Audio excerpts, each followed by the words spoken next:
Welcome to the Nerd Journey Podcast.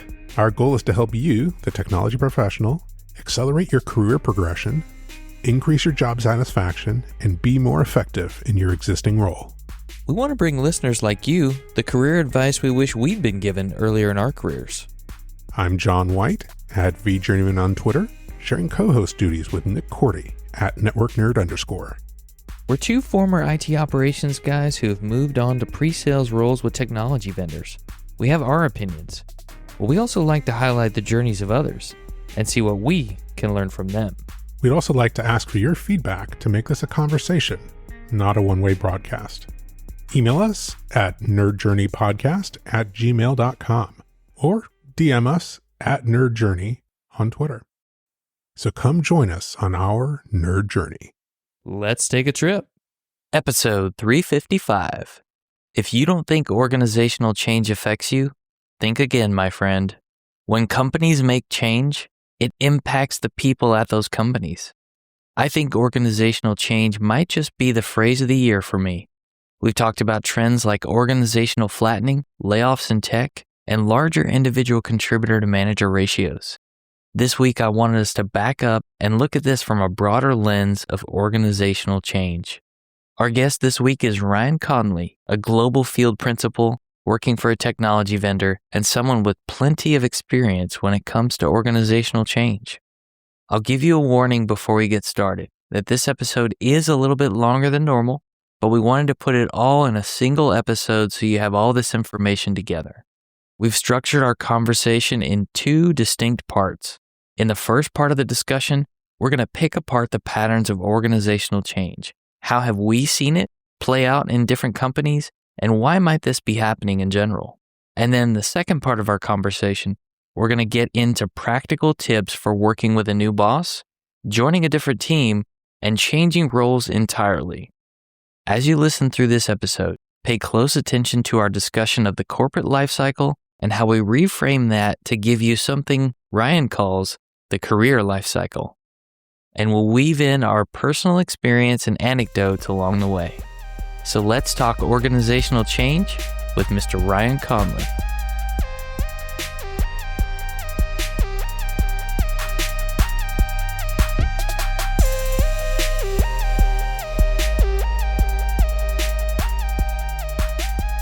I want to welcome Ryan Conley to the Nerd Journey Podcast. Hey Ryan, can you take just a second to introduce yourself to our listening audience, please? Hello, my name is Ryan Conley. I'm a global field principal. I've been in this space for the last 11 years, but prior to that, I had a completely different life as a systems admin for 13 years, working in education, finance, and consulting. And I'm looking forward to today's discussion. Thank you. On a recent discussion, Millen Desai actually said that organizations are living, breathing organisms that change over time, and boy, do they change. I think that maybe we see headlines in the news or read people's status on LinkedIn, and maybe we just don't think about those changes coming to impact us. But even if they're small or seem like they don't impact us, when it's our company, there is some impact to us, I think. Yeah, and I'm reminded of an author. He's actually a NYU Stern of Business professor, Aswath Damodaran, and he speaks about organizational change through a different lens, or at least a frame of mind, which is a corporate lifecycle. And I feel like we can relate both in how is your individual company, where are they at in that lifecycle? But as you, an individual, maybe you're personally being impacted by a layoff, or maybe you're personally being impacted with a new manager or a team change. So where are you at in your career life cycle? Now let's talk first, Ryan, about the ways we see organizational change play out. What are some of the things that you have seen that you would classify as an organizational change? I think if we skip past the current headlines and just take a step back, look at the bigger industry, companies are either growing in different ways, growing inorganically through a merger and acquisition, or they're growing organically through investments in R&D or other items. And what we have now found ourselves and what we've seen in the industry is some companies grow by acquisition. I personally worked with some companies where they grew by acquiring 2 companies every year. And if you are on the acquiring side, particularly in IT, there's a lot that comes with that. How are you integrating the different email systems, for example? How are you connecting the networks? How are you getting, two CRMs merged into one just to get the business data out of it? So there's a lot of change that just comes with that. But then also, how do you get two teams working together? Let's say you had, one's on Gmail and the other's on Office 365. On the surface, that's just a technology change. But if you're like me and you've used Outlook for longer than I want to admit, and all of a sudden you want me to use Gmail, it's a big adjustment just to my daily workflow. So I think there's a lot of change to come with that, both technically, but then also people, and with a new team, a new organization in this case, they might have a completely different culture.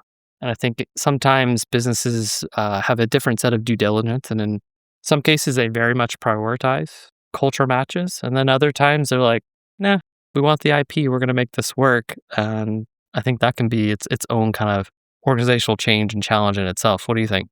IP being intellectual property, right? Yes. We want the technology that they own or the way they've manufactured and built this thing that they're selling, this product or service. Yeah, absolutely. I actually think that depending on whether you're on the acquiring side, you work for the company that acquired another company, or you work for the company that got acquired, it can be a very different experience. And I'll tell you, I worked for a manufacturing company for about 9 years in IT. I saw them acquire a lot of different companies. And what you would see is we would go and learn about the systems, integrate the systems, as you said, try and find the right approach to service all the internal users. But you would eventually start to see people on the acquired company side would either integrate with the business or they would not be there anymore. So I can see how it could be a little bit unnerving depending on which side of the fence you're on. And as you noted earlier when we were kind of planning the session out, far too often, like some of the key assets are the people, that IP that we mentioned earlier. The people are just as much of the intellectual property as a company as in many cases, the actual assets themselves. And in some cases, that culture just isn't a fit. In the San Francisco Bay Area, it's very rare that you are the smartest person in the room. I knew someone, he's both the smartest guy in the room, he's also the most humble. And I think of him because he was kind of a loss when he left after an acquisition. I think that's a good example of like, how do you protect that IP, the people that come through an acquisition? And I think of him because he actually didn't use email. He was Slack only. So coming into an organization that had acquired his organization, people would email him and then they would see him and be like, hey, did you get my email? He's like, oh, I don't use email. But that was his team's culture. They use Slack first and foremost. They talk to their customers on Slack. And so that's just a small but important example of differences in just the optimization of their work.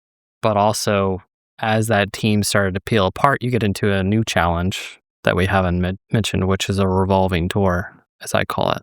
And so when a key leader or a key, in this case, key subject matter expert on the team leaves, other people may want to follow suit. Maybe they follow that same person to a new company, or maybe they just start looking themselves, and then all of a sudden you have a flywheel. So how do you protect the culture internally?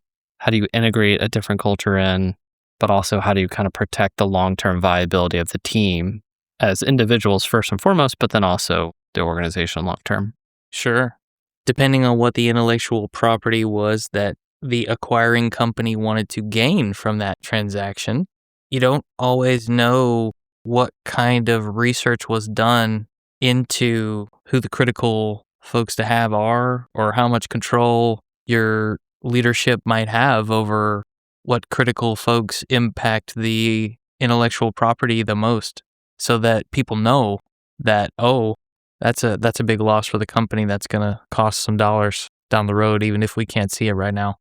We're talking about being acquired at the moment, but you can think about, I'm the CEO, I'm the COO. You obviously have your influence within the large organization under you, but also if you're the CTO and below, you're the VP of research and development, for example, you are driving the direction of the technology investment today, but then also strategically multiple years in advance. All of a sudden you're swallowed up by presumably a larger company, and maybe you were CTO before and now you drop down to VP or senior director. So there's a little bit of just title shock, for lack of a better word. Mm-hmm. I can only imagine how difficult that is just mentally. You're like, hey, I worked my way up to be CTO, or I worked my way up to be VP. and I'm having to swallow my pride a little bit. So I think that's a challenge worth acknowledging. I haven't been through that myself, but I can imagine that's difficult. Sure. That's leadership change as a result of an acquisition, but there could be leadership changes in an organization without that. A new position could be created for some function that needs to have a critical voice, let's just say, at the leadership table that maybe hasn't been there before, or that leadership position is eliminated or shifted down a little bit. And as you said, each of those folks, when there is a leadership change, that has an impact on everything downstream, because down at the individual contributor layer like us, you see that change and you go, oh, I wonder what that means now. I know we're talking about the negatives here, but many times this can be positive. For example, I remember when a prior manager made senior manager, and then I later learned that meant he could hire a manager under him. Or, for example, someone close to me is working towards a promotion, but it will require their boss to be promoted to then fill the gap so that they can be promoted, and then they can then promote someone under them, and then they can hire the backfill. So it's kind of wonderful when almost like a positive train is moving forward, everyone, rising tide, so to speak. The downside of that is without mobility, everyone's kind of frozen in place, but it's really great to see opportunity when it comes up. And it's a great point that leadership changes aren't always bad things. They can be very, very good things. Maybe a boss that was really hard for you to work for leaves the company, your immediate manager, and you get a different boss, and it totally changes your work life for the better. And maybe you can take a whole new set of lessons from this new boss that you never would have otherwise learned if that former boss hadn't left. Or it could be the other way around. It could be a great boss that you worked for leaves or gets promoted or takes on a different team, and you work for a manager that's different, that you have trouble getting along with, and you have to learn that lesson or learn what you can from that person. I'm fortunate. I've worked just for some really, I call leaders for a reason, and managers for a reason. But in this case, they're one of your prior hosts. But it was really wonderful when they got promoted and I was able to get promoted. Even though I was an individual contributor reporting to them, us being able to have more strategic conversations because we were more equalized in the ranking, to where we could have team level discussions of like, where do we want the team to be in 6, 12, 18 months? Who should we start mentoring now? So that when an opportunity comes up, they're able to take that. And I think that can be another fun opportunity that comes out of structural change. Whether you're growing within the team or whether around you, there are openings that could be coming down the pipeline. So change can be good. Obviously, there's a lot of turbulence in the market right now, but it's good to think about with change comes opportunity. Yes. 100%. And there could be changes in terms of the overall company's priorities. Maybe they want to operate differently than they have before, and that's going to require a lot of different changes, not only to people, but processes, technology, whatever it is, logistics. Is this still the way we want to operate? Mill & Desai talked a lot about constrained planning a few episodes ago, and what worked well or was the best way to operate a couple years ago may not be now. And so leaders have to constantly look at that and decide, is this the best way to operate? So as you said, could be an opportunity, could be maybe not an opportunity. I actually love that mindset. Just the idea that you're reevaluating on a regular basis, you're reassessing what was true. Is it still true today? Or in this case, this could be the technology decision within your team. This could be the direction of your team, the direction of your larger business unit, or even the company. If that was best 2 years ago, is it still best today?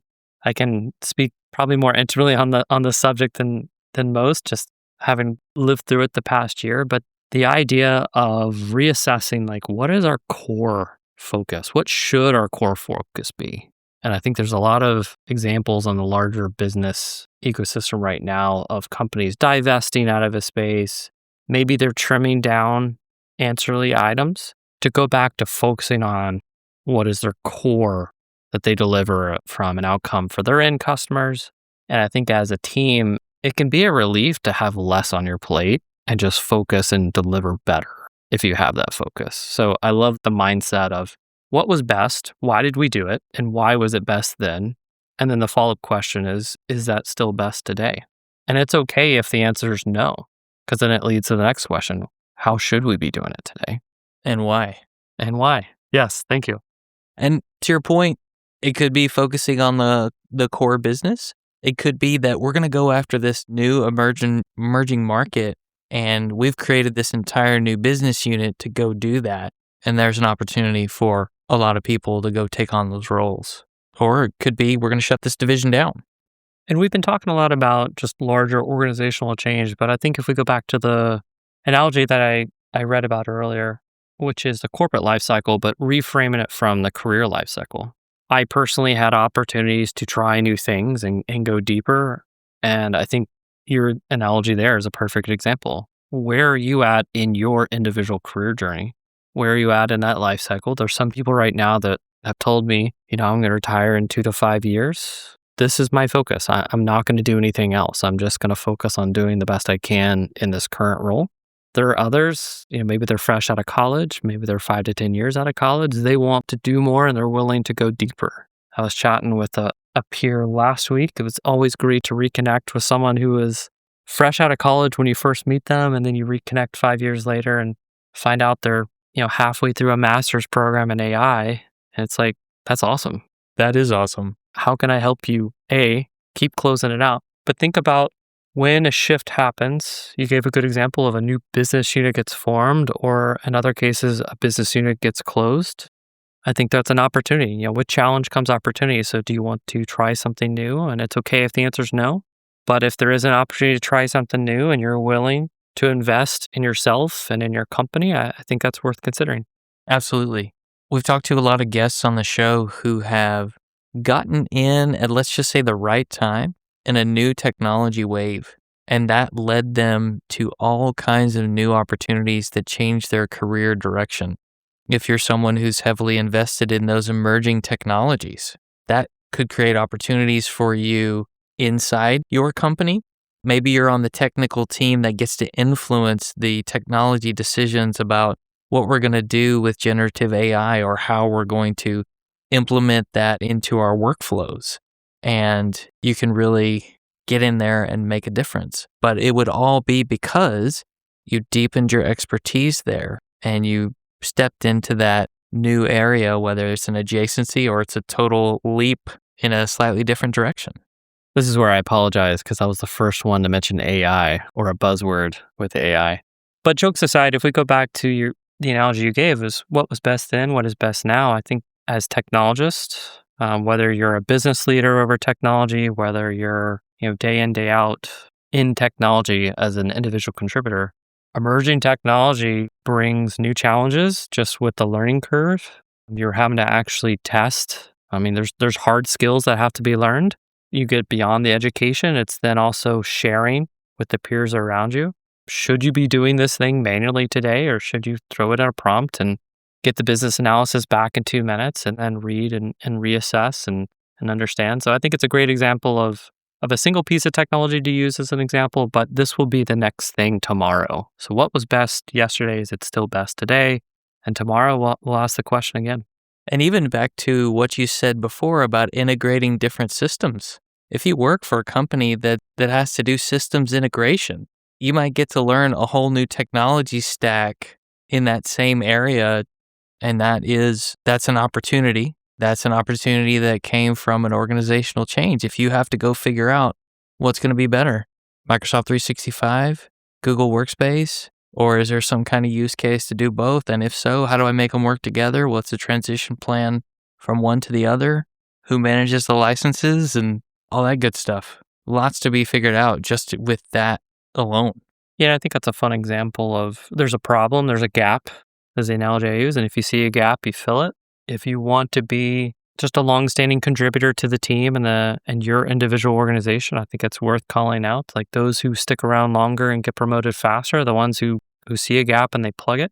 A personal story of mine, if we go back 15 years ago, we were manually creating images just for like laptops and desktops. And a peer of mine paid out of pocket to go to a Microsoft conference, came back and essentially whipped out, I think it was Windows Deployment Toolkit, but I'm aging myself here. And this was before I even knew to quantify this stuff, but saving hours per imaging down to 10 to 15 minutes. He came back and worked in a weekend to set it up. And then on Monday was just showing us all how this thing worked and how much time it could save us. And I just think that's a beautiful example of a technologist learning something new and sharing it. You're going to see a lot of organizational change over the course of your career. Maybe we should all do a better job of documenting the things we're working on so that we can understand and know how we changed as the organization changed.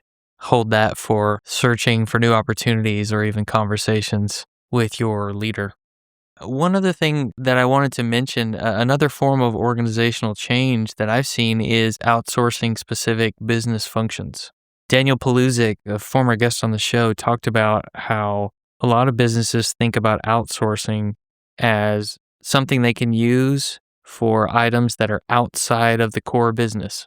If IT is not your core business, you might decide to outsource it. It doesn't mean that's the right answer, but it is an answer for some organizations.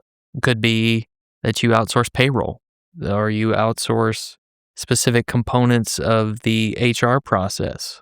But those are changes, right? If those were internal functions before and all of a sudden they become outsourced, that affects some people. The other way is true as well. If it's insourced, it was once outsourced. Now we're going to hire people to do this thing.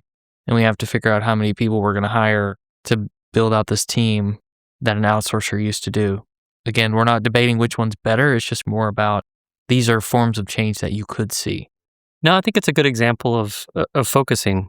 And I think in some cases, change can be difficult. I haven't said this yet, but one thing I really learned personally over the last couple of years is some people respond to change better and some people are less adaptable to change, shall we say. And it's not just looking at the silver lining, it's recognizing the change. Maybe there's a why, and maybe there isn't a why. Or maybe the why hasn't been clearly articulated to you. There you go. Being able to understand, well, what does this mean to me as an organization? Do I still believe in them? Do I still believe in like the technology as a technologist? Do I still enjoy the people I work with? Those are all questions that come up, but ultimately you have to decide is this a change I want to roll with? And is this change I don't want to roll with?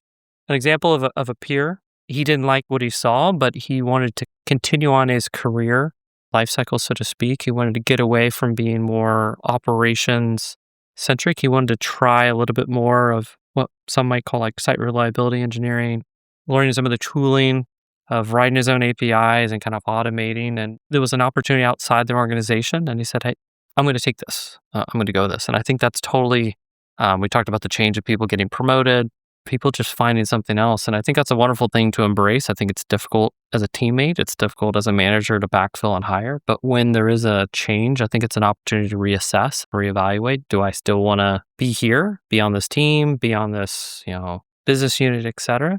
And then there's other cases where like, yeah, I still believe in this technology. Maybe switching to a different email provider or CRM is annoying, but ultimately I know what we can focus on. I'm going to distill down what I need to focus on as an individual. I can relay that back to my team and let's make sure the culture and the overall camaraderie stays high, particularly for those who do not respond to change well. It's been surprising to work at a technology company and then some people, I'm talking about technologists themselves, they have to hear it 3 times. And I myself, I have to do something 3 times. If I'm installing something, I have to do it 3 times and then I know all the little gotchas in between. And I think in some cases, it's just how do you learn? Are you a visual learner? Do you need to listen? Do you need to watch, et cetera? And I think in some cases, some people don't. It's not that they don't respond or react, shall we say. It's just they take a little bit more time to process and then kind of distill that down. And an attribute I've just learned about myself, I'm very fortunate I can respond to change well, but I'm empathetic to those who take a little bit more time or maybe need to read it, need to watch a video on it, need to hear it a couple of times, et cetera. Most definitely. And I actually think there's a lot we can learn if we pay attention to those who leave the company, as you said. If you were close to that person, what interested them outside the company? Hey, maybe that's a direction I haven't seen someone take. That gives me an idea for later on, or that sounds like it'd be something I could pursue one day. And then, all right, somebody left my team. That's a change. Sometimes that gets backfilled by a new person. Sometimes it may not. So if it does, maybe you can learn from a new team member. If it doesn't, then maybe that's your opportunity to, though you would have to add some responsibility to your plate most likely, can you pick the thing that would be most valuable to you and your company as the responsibilities of those who left get divvied up? I think that's a great example. Me personally, when I was at the hedge fund, the senior vice president left. We were a small team, but finance has their titles. In this case, the senior vice president was over backups. It was just something he enjoyed doing personally. Coming from the consulting practice before joining the hedge fund, we had just different standard operating procedures. And so when he left, it opened up an opportunity to do more. In that case, I was like, hey, I've done this before. I'm by no means saying it's anyone's favorite job to look at backup reports of test, fail, etc. But in this case, I was able to quickly identify that this is a serious problem. And what I mean by a serious problem, yes, we were doing backups. Yes, the SEC at the time required tape backups. And if you're in IT, I'm sure you're chuckling now. But if you think about the business where minutes matter, and all of a sudden we're talking about restoring from tape, which has its own risks, but also buying servers to then restore from tape, even in a virtualized environment. All of a sudden, we're not talking about minutes or hours or even days. We're actually talking about weeks. And so in this case, the hardware appliances for the backups wasn't going to be sufficient. Restoring for tapes was never going to be sufficient. And it was able to raise my hand and be like, hey, I actually know of some technologies. I know some different disaster recovery techniques that will ultimately increase the continuity of the business. And was able to write up a business plan, speak one-on-one with the COO, and ended up being a $500,000 check to make it happen. But all that was an opportunity that came out of seeing a problem, thinking about it, and then making the decision. Like, yes, maybe this was best. I'm not going to say it was best at the time. But someone made a decision that was the best technology decision. I mean, this is probably 15 years ago now. But I was able to come and be like, hey, what was best may not be best today. I can absolutely tell you this. The owner of this company will not support being down for 2 weeks. So let's make a decision, and here's the outcome. And so fortunately, they never needed it, at least in my time.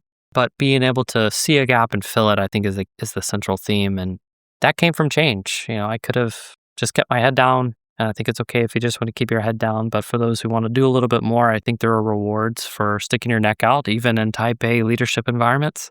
I just think it's worth seeing a gap and filling in. Change creates gaps. Will you be the person that fills them? I guess that's up to you. I like that. And I just want to say a little disclaimer here, everybody. We talked about at the beginning, there are byproducts of change, things like layoffs, flatter organizations where you have managers who have more direct reports than maybe they had before. I want you to know we're not sidestepping the layoff train, but we're not going to 100% focus on that necessarily today. But I do want to share something with you that was shared with me by Megan Wills. When a layoff hits, it's important to remember it's extremely rare that that's going to be personal. Once it's firmly accepted, look for the opportunity in a forced career change. It's there. So if you've been impacted by a layoff or this organizational flattening has put you in a difficult spot, you're not alone, number one. We do have the Nerd Journey Layoff Resources page where you can find the most impactful conversations on the topics of layoffs that we've had on the show. We also have our Career Uncertainty Action Guide that details the 5 pillars of career resilience and some reusable AI prompts to walk through finances, managing your mindset and overwhelm, and even navigating a layoff. Now, let's get into the second section of our discussion, Ryan. When we're talking about organizational changes that impact us, what are some of the things that we can do? So if you're still at the company, after some sort of period of change, let's talk through some of those scenarios and our tips for taking control, taking action, and succeeding as best you can. So I want to share a thought with you from former guest Daniel Amir. Companies are the most complicated machine that man has ever built. We build great machines to accomplish a set of goals, objectives, or outputs. The better you can understand the value the company delivers, kind of like what Ryan was saying before, about what was valuable to the organization as far as uptime, the faster you can understand the value a company delivers, the faster you can understand where you fit in that equation. If you don't understand where you contribute to that value, there's work to be done. That work may be on you, maybe on your skills, or perhaps it's your understanding of where you fit into that equation. Let's say that you are impacted by an organizational change and you're going to have to work for a new boss. What do? What can we control? How do we make a positive impact? I think that's a good question to think about. One is, who is this new boss as a person? just as a relationship level. Beyond a good working relationship, but particularly as a one-on-one, it's someone I want to get to know and be able to ask difficult questions. I want them to be able to ask me different questions. So I think meeting face-to-face is important. I recognize it's very difficult if they live in another state, for example. But also, I think there's a good question of what's the organization's focus? And really what I mean is, what is the mission statement? I think far too often individuals lose sight of the larger organization's mission statement. And so if that is important to the team and the culture, I think it's worth making sure you're aligned with that. I think it's worth understanding your direct manager's alignment towards that. And then having that kind of fuel the discussions you have of what are you expecting of me? Here are my expectations of you as my manager. Where do you see change in the next 6, 12, 18 months? Maybe you don't have that much leeway, but if you're a new manager, maybe you're inheriting a new to you team because of an organizational change, I would want to meet with them one-on-one and just understand how can I help? That's a specific phrase that I learned from a prior manager who's also been on this show. Every one-on-one that we had, he closed with, is there anything else I can do to help? And if you want to be an asset to the team and ultimately drive towards the larger business goals, I think it's good to understand the mission statement, but then also just connect with the new manager one-on-one on a personal level, but then also just on a working relationship level. How can you help? Maybe they can contextualize that mission of the overall organization for you a little bit better than you can do for yourself. Maybe they have personalized it for the team. What's the mission of our team based on the mission of the organization? Here's what we've been tasked to do, especially if your team's focus has changed in some way. Hopefully the new manager comes in and sets that tone for you. All the things you said stood out to me as seeking to learn and understand how your manager operates. When Brad Pinkston was a guest on the show, one of the things he said about new managers was he wanted to first find out how they like to communicate. Are they a phone person? Do they prefer email, text, instant messenger? It's good to know that. Hey, I'm smiling because I haven't talked to Brad in a very long time, but I always enjoy talking to him. But he brings up a really strong point, not just communication, but how do they prefer to communicate? And that almost is imparting an expectation. They might be really brief in text, for example, and just them communicating, hey, I'm in a lot of meetings. So if I text you, if it's just a simple yes or no, it's not that I'm short with you. It's just I'm multitasking or I'm very brief in my responses. I remember there was an executive at our former employer who would have simple emails and it would just be why or in for sometimes these very lengthy, like, hey, can we do this? And he'd be like, why? And that was just his method of communication. So I think there's some really sound advice there. And I think you can also do some research. You could go look at their LinkedIn, what's their background? That's a good way to do some research. You could talk to other people you work with inside the company, see what they know about this person. It's probably not a bad idea to talk to some folks who have worked for that manager to get a perspective. They might be able to provide some of the context you just shared. Hey, this person may give you a short response, or they may call and say they need something quickly, and it may not be a long conversation. It doesn't mean they're mad at you. It just means that they're busy and they need something. And if you don't know them really well, you might not know this, or how they like to run one-on-ones that maybe this person had to figure out and they're giving you the cheat code. I think it's good to put yourself in their shoes too. You're reminding me that with organizational change, maybe some orgs have been flattened. Maybe they're now a manager and maybe they used to have 3 managers below them and now they have 3 former managers who are now ICs, and it could be a 15-1. So their time might be stretched thinner and they're just trying to navigate this new leadership organizational change with you. Yeah. And I mean, how is your boss measured? Yes. How are they measured by their boss? And how can you help them hit those metrics? I don't know that you would necessarily come out of the gate with asking about those in the first one-on-one. I think it would be good to ask those questions. I think that's a key item is like, hey, what would success look like for you? You're inheriting this team, or maybe their patch has grown, so to speak, or they went from having 5, 6, 7 direct reports. Now they have 15. Maybe they wanted this, maybe they didn't want this. And it's just as silly as it sounds, just asking dumb questions, whether it be how can I help, or also like, how do you see success for the team in a year? what will it take to get there? And maybe it means we have less one-on-ones, but the one-on-ones we have are more in depth. You're more independent than you want, or maybe it means you have a little bit more responsibility, but ultimately you're helping the team be more successful. 100%. You want your boss to know that you're a competent member of the team. So knowing these things about what success looks like gives you the ability to communicate and let them know you're doing a good job, right? Some of the one-on-one will be sharing some of the work that you're doing and the things that you've completed. Not all of it necessarily, but there will be some communication that is going to touch on how are you doing with the work, meeting deadlines, being excellent at what you do. And a good book recommendation, again, from Daniel Lemire, The First 90 Days by Michael Watson. It is actually an excellent read for new leaders. I recommended it to someone I met the other day who was taking on a higher level leadership role, but also gives you some pretty good perspective, even if you're an individual contributor, I thought. It was good. I have not read that, but I'll add it to the list. I think 90 days is a good frame of mind too. And what I mean by that is if you're working for someone new, and something that was taught to me, so I'm going to try and share it now, is to keep track on a yearly basis, keep track of your wins and have a journal. And you need to start in January if reviews are in October. So you need to have a frame of mind walking in, and you create your journal. And it's very important. This was also impressed upon me by another peer of ours, Anoop, which is like keep track of the metrics. So it's not only that you did it, but what were the outcomes? So you did it, and what did that deliver?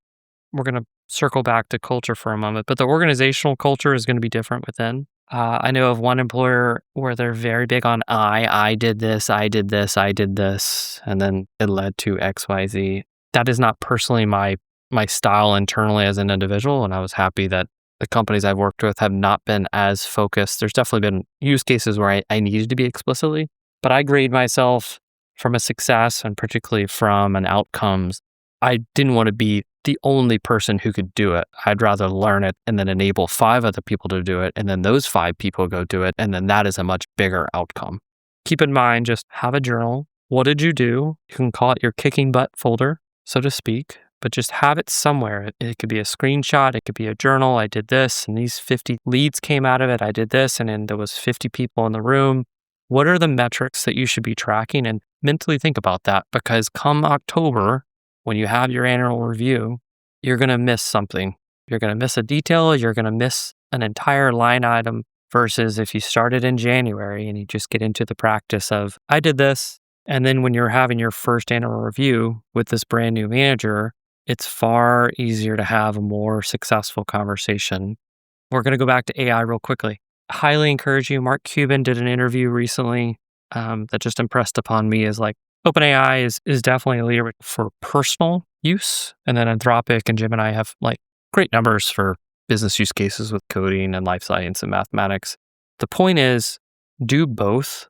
So if you're prepping for an interview, you're prepping for an annual review, you have your journal, put it into one and then put it into another and cross-reference the two. So have someone check your work, and this is coming from someone whose mother was an English teacher. There you go. I would also say, don't just document, but document and keep a copy so that if you do get impacted by some kind of change, you have your documented accomplishments and don't have to rewrite them. Because if they're sitting in your OneDrive, Google Drive, cloud storage that you just got your access cut from, oops. Oh, we're back to having a disaster recovery conversation. I love it. It's just something that I've thought about as things have happened. The new boss is probably going to have team calls of some kind. I don't know that it necessarily goes this way everywhere, but the way I've seen it go is when a new manager takes over, usually there's some sort of team call before the one-on-ones start so that the leader can introduce themselves and give an idea of what they want for the team, a little bit about how they operate, maybe something about how they do one-on-ones. And my advice would be listen really carefully when this happens. And maybe you can write down some really good questions to follow up on the information you hear on this first team call and use that in your first one-on-one to get the conversation going. Now, I think a good manager will probably have to lead that conversation with the new team that they're taking over when they start to do one-on-ones because it's not going to be as familiar for you if it's a new boss. But there's nothing wrong with having that list. In fact, that's probably going to be way easier than trying to think of stuff on the spot. Yeah, the kickoff call. What does it look like? How do they operate? What did they expect? So I think that's good, particularly if there's questions that aren't answered. There's some simple ones like, how do you want to handle time off? Do you have a shared team calendar and we all just put it in there? Is this a formal request process? Having had unlimited PTO for 11 years, it's very different, both in my frame of mind. Also, how do they want to handle that conversation? Is it carte blanche? In some cases, a prior manager is like, hey, this week of this quarter, every year, go for it. But this other week and this other quarter, everyone wants that week. And it's a really busy week for us, so we have to talk about it. So it's just the simple stuff I think is worth having the conversation early, particularly, how do they operate? What are their values? I think another good one I learned far too late is how do they handle promotion, raise, just career growth in general conversations. I've had one manager in particular, and he would set a quarterly checkpoint, but the expectation is I did the agenda. If there was no agenda, we just had a quick chat. If I made the agenda, he came ready to talk about each agenda point. So ask that question if that's something you want. Hey, I'd like to have an annual or a twice a year or a quarterly career conversation. I think it's okay to ask. Maybe they're too busy if they have 15 direct reports, and then you just do a different cadence. But how do they want you to come prepared so that they know and they come prepared? Oh, I like that. Yeah. Especially taking ownership of the agenda. I had a manager who, in the calendar invites for the one-on-ones he sent, in the body of the calendar invite, he put, this is a time to talk about any of these things, problems you're having, career stuff. He had a list of like 5 to 10 things so that it gave you, here are the areas that we should talk about when we have these calls. And I like that. It sets the tone for you and helps you see, okay, this is what I'm supposed to do. And it's a collaborative conversation. And to your point, if you want to have a career conversation, you can ask for that. Or maybe you are able to take a specific one-on-one if the manager's really busy and use it for that thing. I heard a really good idea on the Unicorns in the Break Room podcast recently with Amy Lewis and Sarah Vella. Amy was talking about this idea of a shared document between you and your manager, where you might write down some questions or notes from the discussions to just keep each other accountable for you as the individual contributor bringing something for the agenda. Can't say I've implemented it, but I like that idea. I like it if it's something long-lived. I think on a little bit of a sidestep, but if you think about a new manager, they're coming in, I think going back to how can I help, being hungry. An easy example is, how do you want to manage team calls when you're on vacation? Yeah. Do we cancel them? Or do you want to have someone lead it? And I think that's an opportunity if you're looking to do more. I myself was able to work up to a team lead at one point. That was part of my responsibilities. When the manager was on PTO, it was my job to lead the team calls. I did the notes. I did all the meeting minutes follow-ups. It's just an example of if you see a gap and you want to fill it, maybe you want to lean in. Maybe you want to try learning some experience that like a leadership role would be in charge of. That's an opportunity to step up. Yeah, I think that's great. I think another thing you should ask the new boss about pretty quick is if you have anything that's time sensitive, like you are supposed to complete this project, it has a drop dead deadline, and there's a financial impact to the company, like automatically renew this subscription for this thing, and maybe they don't know about it, you should probably tell them. Or if we don't get out of this data center in time, then our lease is up and we're going to lose access, that kind of stuff. Yeah, I'm reminded of just a personal IT story. Is the CFO was like, hey, I want to say it was add 15 or 20 people to our Exchange server. It was something trivial like that. But because we were already at the top end, I was like, hey, this isn't just a licensing challenge. This actually means procuring hardware to support this and load balancers. And his response at the end is I wasn't as clear as I needed to be, but it was just all of a sudden it was like, hey, we're on a small vSphere license. This is going to kick us up in more ways than one. But just being able to clearly articulate, this is a simple ask. You want the answer to be yes, but I'm going to give you more context into why there is a deadline. I want to make sure we hit it as a team, but there's some implications to your ask. I want to make sure you're fully aware. And maybe you have 3 or 4 different things in flight with a specific stack rank priority, you might need to ask if the priorities change because the leadership has changed. And if you need to provide more context, as you said, then definitely do that to help them understand what's going on and what's in flight. So that was things focused on a new boss and working with a new boss. But you might actually become part of a different team. When you're on a team, you generally work with a bunch of different people, sometimes under the same manager, sometimes not. Let's assume that we're talking about a team of peers who work for the same boss. Maybe an organizational change changes the team you work for. So you work with a different set of peers now, maybe some of the same, maybe some that aren't the same. What do you do then? I think it's a good question. Having lived through it, I can smile a little bit because you and I go back where there was a very large reorganization. And with that, we found ourselves going from one division, so to speak, landing in a new division, same geographical context of like US for you, Central, I was West, but all of a sudden it was a new organization, so to speak. And I think the takeaway for me, or kind of a little bit of the tough lesson, is you go into a bigger pond and you had your Rolodex in a small pond and you knew who was in the zoo, so to speak, or who was in the pond. I think it's okay to take a moment and pause. For me, I had to kind of reassess and kind of figure out, okay, what are these changes? What are the new best ways to operate within this new division, so to speak? Mm-hmm.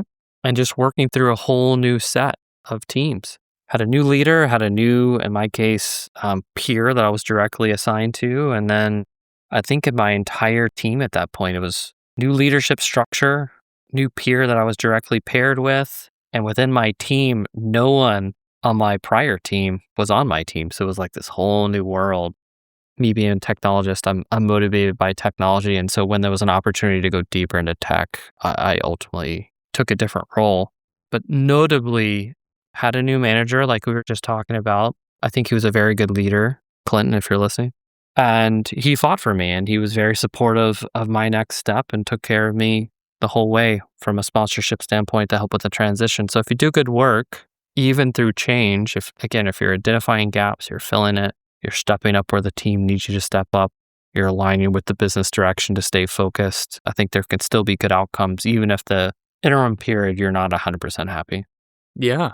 And if you are the stranger in the new land and you don't know anyone else on your team, you just gained a whole bunch of people that you can learn things from. And because you joined this new team, whether by choice or by organizational change, does your job function or overall role change? Are you focusing on different things? Like you said, bigger customers, bigger projects.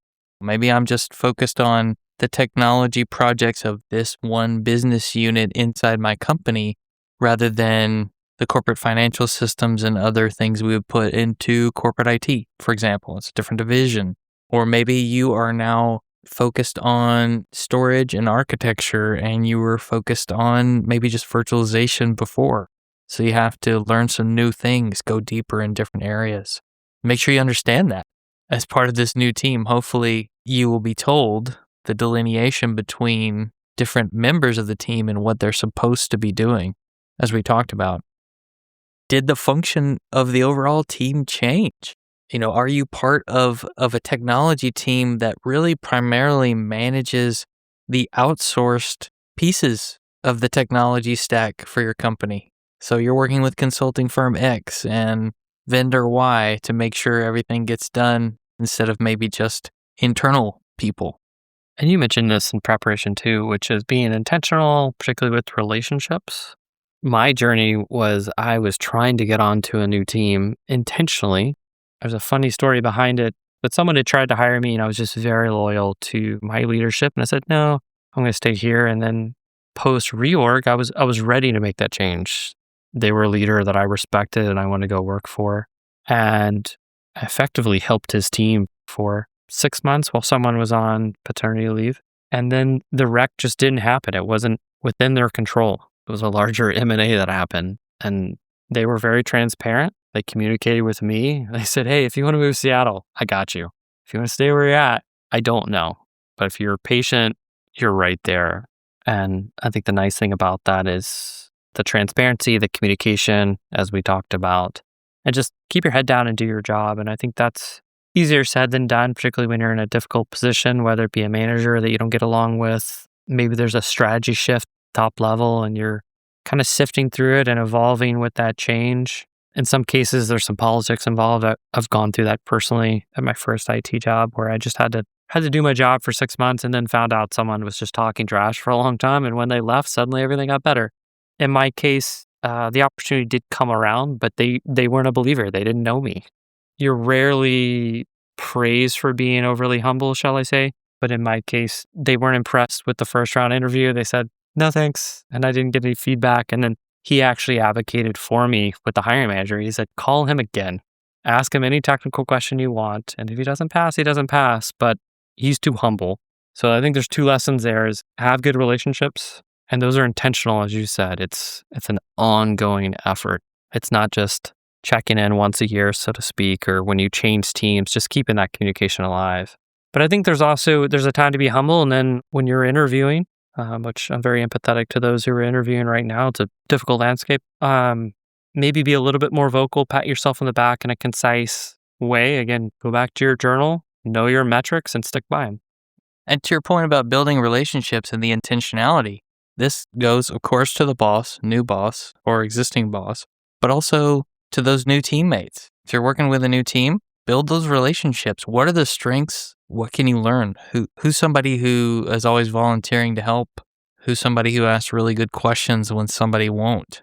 And I think there's a good takeaway. There's like the classic Italian table scene with the 2 parents. As an American from Tennessee, we would say they're yelling at each other, but I think it's overlooked that at 2 peers that I worked with, and one's no longer here, and I could tell the other one misses, it's not combative discussions, but misses someone advocating for the other side.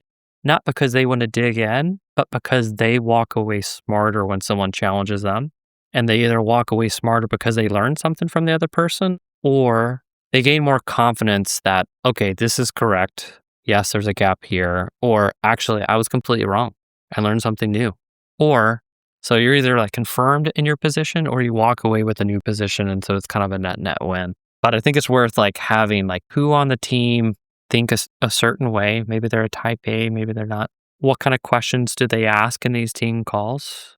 Or far too often, who's just the loudmouth? Who does all the talking? And as someone who wants to up-level the peer next to you, who may be more quiet, they're still super sharp, but they're just not as outspoken. Can you pass them the mic from the other person? Yeah, I like that. Up-leveling other people.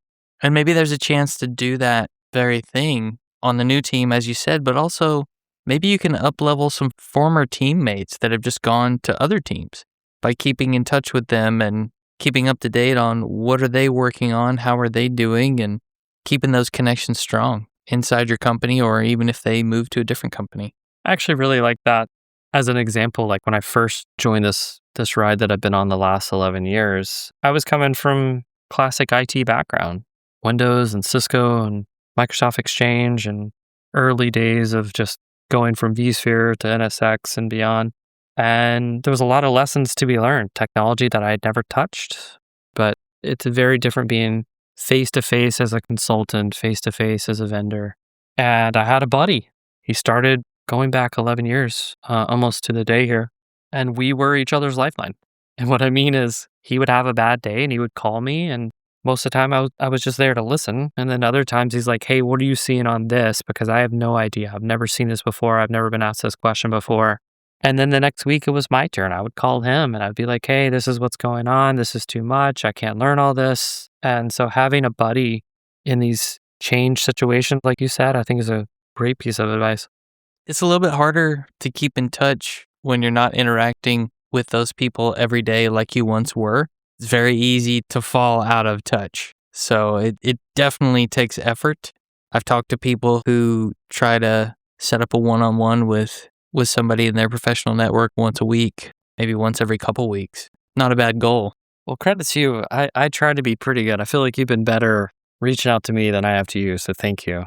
I also have just an enormous amount of empathy for everyone who's had a child, because I'm going on 13 or 14 months and I have no idea how anyone ever spent time with me when they had a small child. So I've learned a whole new set of empathy for new parents. If you have one on your team, buy them a coffee because they're working hard. I'm getting terrible in my view at communicating, but it does take me longer to respond. So more empathy, more patience. But it's good though as you buddy up with people who have maybe life experience and professional experience where you might need guidance or vice versa to level someone up, or you level yourself up by pairing up with someone else. I think relationships are important, particularly as you build out your alumni network, staying close to the people that you really enjoy staying close to. But then also if you want to do mentorship, I think in many cases it's far less work than you think it is. Sometimes it's you just meet with them a couple times and that's all they needed. They just had a situation they were going through. Maybe they were applying for a new role.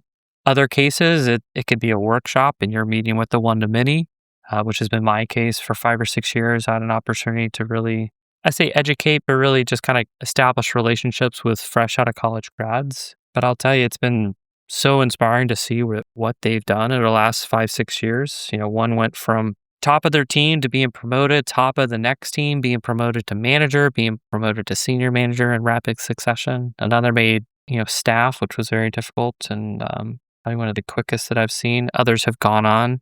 They've left the company and now they're doing success in new organizations. So I think those relationships are fun from a long-term kind of like you keep up with them, just be like, hey, you're crushing it. So proud of you. And I think that's a nice measurement of your ripple effect within your organization as well. Not to pat your own back, but just to give back and just see the fruits of those impacts. You can mentor people on your team if there's a gap there and people need mentorship. You can certainly do it well beyond, just as you said. But I think it's also important to understand when we're talking about new bosses, is the act of mentoring something that is valuable to highlight for your eventual promotion? Maybe you want to be a team lead eventually. Maybe you want to be a people leader eventually. Can you bring that up to your boss as you have those career conversations of how you're building those skills already in your mentorship conversations? I agree. That's a good point to call out. So like in the one-on-ones, you're asking like, hey, how am I doing holistically, but also what can I do better? A prior leader taught me, it's like, do this more. So keep doing what you're doing, but here's your gaps. You need to start doing this. And that journal is a good example of you're taking specific notes of this is what I did and this was the outcome of what I did. And then with these career discussions, it's the same thing. Specific notes of this is what I'm doing. These are the outcomes. These could be specific metrics that are relevant to your individual job performance as well as your ultimate team performance. But also, what should you be doing more? And then how are you going to track that you're doing it the way that your direct manager is asking you to? And mentorship could be one. Some easy examples are help me with hiring. Interviews are very time intensive. So maybe it's writing a grading scale. Maybe it's writing the interview questions so that they're consistent. Other ways, how can you help? We kind of already talked about this a little bit about finding gaps. There may be a gap on your team and an expertise you have that can fill that gap, or maybe you want to be the person who skills up to fill that gap for the team to widen your impact. But I think you also want to do some observing before you declare that there is a gap, especially when joining a new team, because you might find that somebody else already has that skill and they may be way better at it. So just do some observation before you go and try to fill the gap. Yeah, stay humble. But it's a good discussion, I think. I agree with raising the question to your manager, like, hey, we have one person and they're a rock star, but what if they leave? Or can I pair with them so that when they're on vacation, that they can actually enjoy their vacation? I think it goes back to recognizing you cannot learn it all and then reevaluating, what do I need to learn? So there's certain functions that you have to know how to do, and that's where your manager is going to help you set those expectations. But also we're in technology, so as a technologist, what do you want to learn? So what do you want to do more of? And that could be a gap that you see and you have that conversation and hopefully your manager's like, yeah. And if they don't, then that's a whole nother topic of like, okay, well, do your job, keep learning this in your side time, and hopefully there's an opportunity that comes up. And if not, then you can reevaluate long-term. Absolutely. Other situations you could potentially find yourself in. We talked about this a little bit, moving to a different role. Maybe you stay individual contributor Maybe you move up into leadership. Maybe you move down from a high-level leader to an individual contributor or a lower-level leader. Well, I think when you change your daily role, for example, like you and I, we came from being highly technical internal IT to then being vendor facing. There's changes that come with that. There's expectations you put on yourself to succeed. There's new expectations that are being communicated to you. There's also opportunities or challenges in both cases. So whether you're going from being a manager and there's an org change to an individual contributor, but really from my personal journey is I've been approached with opportunities to lead a team a couple of times, and not the humble bag, but really each time I've assessed what I wanted. So going back to my career ladder, going back what motivates me, what do I want to focus on? And ultimately, leading people is not something that I want to currently focus on. I know what I'm motivated by. I'm a technologist at heart. I want to keep learning, and I personally like the technology that I'm focused on right now. And it's not that leadership would necessarily remove technology entirely and remove the technology education. It's just it would be a different focus area. And I think in your kind of career journey, it's worth just keeping tabs on where you're at in your career, the ladder change that we keep mentioning, that life cycle of do you want to go up the ladder as part of your life cycle and get into a management role? I think mentorship can be very fulfilling. I think leading people can be very fulfilling. But in my case, I've decided I still want to stay an individual contributor. There's still aspirations that I have there, and so I'm going to keep doing that. It's okay to say no is really what I'm getting at. I've been approached a couple of times. I've said no, and maybe even saying no to like a non-management position. Maybe it's a different role entirely. Like maybe it's in technical marketing, for example. I've had some peers who've changed and they've been very successful in that. I was approached and ultimately I said, I know what I'm good at. I know what I'm not good at. I'm not good at writing, having never really blogged under a deadline. And that's just something that I don't think I'm going to do well at. So I'm going to say no. But also I was motivated by this pursuit. I had a goal, and that pursuit was to get through the principal program, and I didn't want to detract from that goal.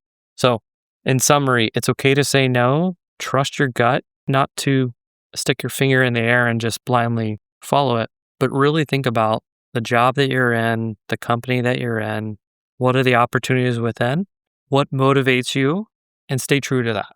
And there could be a really great opportunity. It might have just a very flashy title, maybe it comes with more pay, but are you going to be happy in a year, 2 years from now? And I think it's okay to say no. And in other cases, it can be a really exciting opportunity. A friend of mine was just promoted. I owe them a text right now. And I think it's really exciting when those opportunities come as well.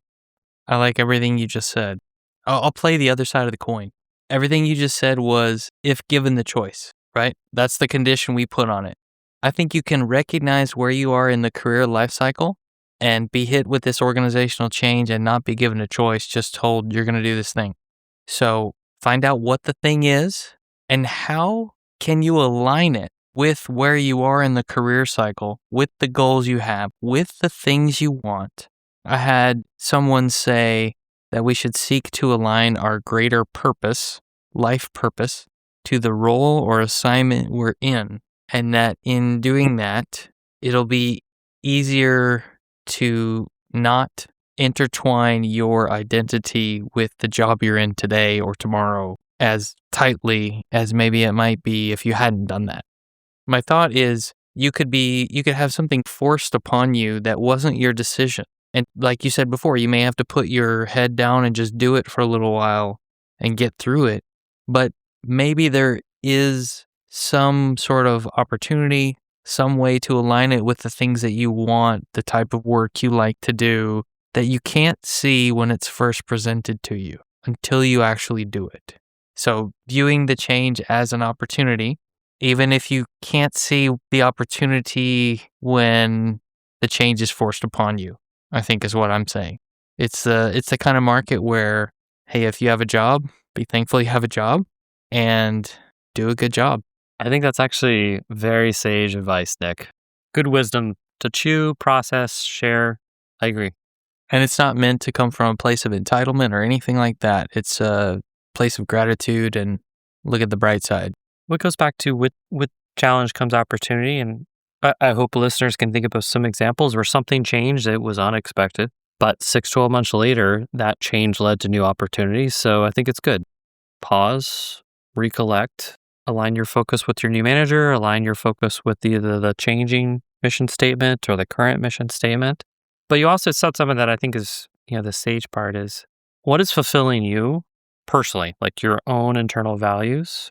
And if they're being conflicted, then I think there's a greater answer to some of your challenges. But if they're not being conflicted, how can you be your best self in a company without the company being all of yourself? And I think as someone who's been doing this a while, it's definitely the cultural identity of the workplace and the home can sometimes be a little too close and a little too intertwined.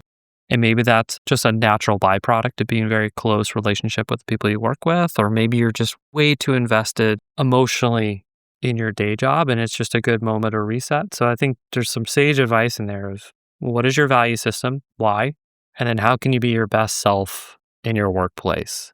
And I think far too often we want to have our dream job, but I've had friends who are very passionate about cars and they've been in the racing industry, but a great quote from a good friend is, a dream job is still a job. There are going to be days where it is just a really difficult day because it's a really difficult job. It's still your dream job, but every job is going to have a difficult day. It absolutely is. And every job is going to be impacted by some kind of organizational change multiple times throughout your career. If you really need help decoupling your identity from the job you're in, organizational change is coming to help you with that in some form or fashion at some point in your career. I think that pretty much covers it, Ryan. Anything else you want to add before we close it out?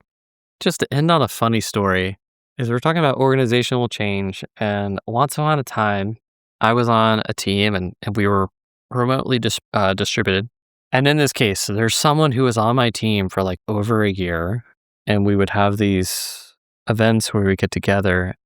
Despite working with this individual for like 2 years, we never actually met. I met everyone else on the team. And so it was just becomes a joke. So I think it's funny to recognize that we have people who are remote and they had come through a reorg. They landed on the team. I worked with him for like 18 months. We would have events where we were in the same physical space, but he was never there. And it's because he kept the relationships better with his old team than with his new team. So I just think it's a funny joke that we carry forward today. Maybe the lesson there is lean into your new team while also staying connected with your old team, but just look for the fun jokes when you can have them. And if you're somebody who's out there looking for a role, hopefully we gave you some things to think about as you onboard to that new role, or maybe even to ask as part of the interview process. Maybe you can take something that we've talked about here. How often are reorgs happening at the place where you're applying? Yeah, and if you've recently been impacted, I think it's worth taking a moment to reflect where you're at and understand that this was not personal. There's just so much happening in the larger ecosystem today.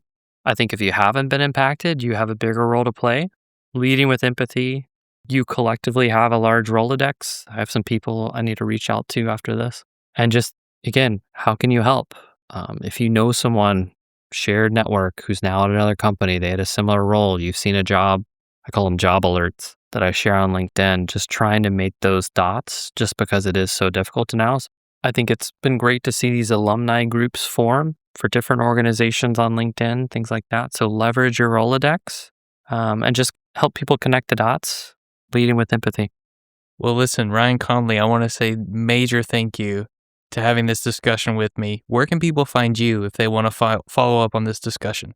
Thank you for having me. I feel humbled to be here. I would say I'm on LinkedIn these days. I hop on every so often. So find me on there, just at Ryan Conley, I guess. So good luck, everybody, navigating those changes, because they are coming at an organization near you.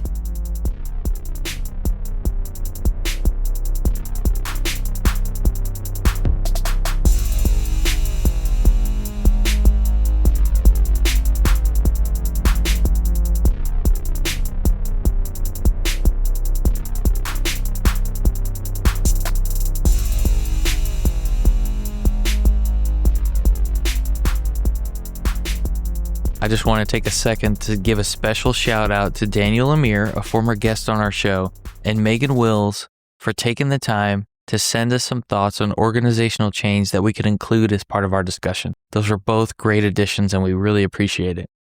You heard Ryan during the end of that discussion. Lead with empathy. How can we lead with empathy when we're trying to help people who are looking for jobs? Ryan talks about posting job openings on LinkedIn. That's a great way to do it. Whether you're talking about someone in your immediate professional network or your extended professional network. I think we're also leading with empathy when we ask people how we can help. Whether you're asking a new boss, whether you're asking a new teammate, or just someone you're working with in that moment. I think that's empathy at work. If you're someone who's looking to build more empathy and bring that to the workplace, go back and listen to episode 278 with our guest Marnie Coffey, because her greatest skill is empathy. Definitely some great nuggets to learn from there. I tried to put together a list of recommended episodes that might give you more perspective from our guests on organizational change if that's what you're looking for. In episode 210, Shalvi Vaucluse tells us about an organizational change that found her in a completely different role. That change actually ended up being quite the opportunity for her as time moved on, even if it didn't seem like that at the moment. Episode 168, Hired and Acquired with Mike Wood. He tells the story of his company getting acquired and the focus of his job changing considerably, where the amount of travel was just way more than he wanted. And then in episode 169, the episode that follows that with Mike Wood, he talks about a different acquisition that left him deciding to take a sabbatical. And then episode 84 with Brad Pinkston, he talks about adjusting to a new manager and some of the things that he likes to do when he starts working for a new manager. I hope you enjoyed this discussion with Ryan. I've probably said this before on the show, but some of my favorite discussions are those focused on the principal title and principal engineers. Ryan said it at the beginning, he is a global field principal, and in my mind, he has the heart of a principal engineer. So I hope this discussion was helpful to you, and I hope that navigating those organizational changes can get easier for you, even if they're not your choice. Farewell, listeners. Tune in next time as the journey continues. I'm John White at BJourneyman, for Nick Cordy at NetworkNerd_, signing off. Adios.